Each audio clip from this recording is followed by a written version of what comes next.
ఇండియాలో జాతీయ పార్టీలంటే అందరూ ఠక్కున చెప్పేది బీజేపీ, కాంగ్రెస్. దశాబ్దాలుగా ఈ రెండు పార్టీల మధ్య ప్రధాన పోటీ. పలుసార్లు కూటమి పోటీలతో పీఠంపై కూర్చున్న ఈ రెండు పార్టీలే జాతీయ పార్టీలుగా అందరూ గుర్తిస్తారు.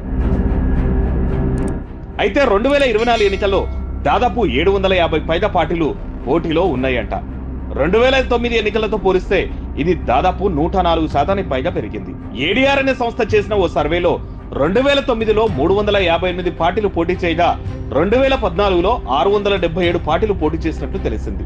ఈసారి లోక్సభ ఎన్నికల్లో 8360 మంది అభ్యర్థులు పోటీ చేస్తుండగా వీరిలో 1333 మంది జాతీయ పార్టీల తరపున, 532 మంది ప్రాంతీయ పార్టీల నుంచి, 2580 మంది రిజిస్టర్ చేసుకున్న అన్ రికగ్నైజ్డ్ పార్టీల నుంచి అధికంగా 3915 మంది స్వతంత్ర అభ్యర్థులు లోక్సభ బరిలో ఉన్నారు. ఇక జాతీయ పార్టీల నుంచి పోటీ చేస్తున్న ఎంపీ క్యాండిడేట్లలో 433 మందిపై క్రైమ్ రికార్డ్స్ ఉన్నోళ్లు ఉండగా అందులో 295 మందిపై తీవ్ర నేరాలకు సంబంధించిన కేసులు ఉన్నాయి.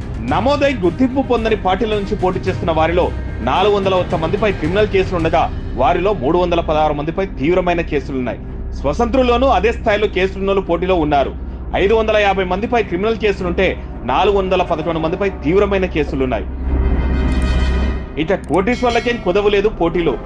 నేషనల్ పార్టీల్లో 906 మంది, లోకల్ పార్టీల్లో 421 మంది, గుర్తింపు పొందని పార్టీల్లో 527 మంది, స్వతంత్ర అభ్యర్థుల్లో 673 మంది కోటీశ్వర్లు ఉన్నారు.